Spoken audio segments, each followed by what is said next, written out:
La bataille du Fonds vert gagnée à Paris reste la guerre de la mise en œuvre des résolutions de la COP 21 dans les États vulnérables.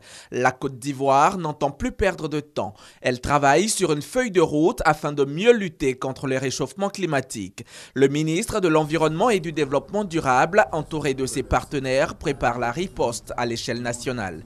Nous avons initié un processus inclusif pour que toutes les parties prenantes, non seulement à la COP 21, mais tous ceux qui ne sont pas allés à la COP 21 puissent s'approprier les résultats de l'accord de Paris, mais qu'ensemble, on puisse organiser la restitution de cette COP de Paris et proposer au gouvernement une feuille de route.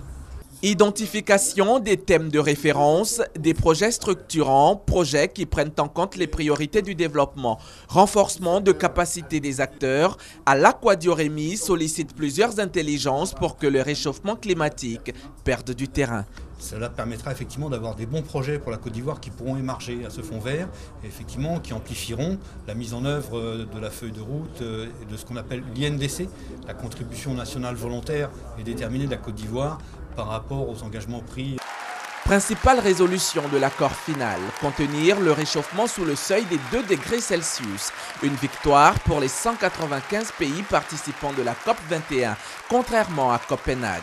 L'Afrique, qui pollue peu, s'en sort avec une promesse de 100 milliards de dollars à mobiliser d'ici à 2020. Comment se fera la répartition entre États et sur quelle base? La question est encore sans réponse.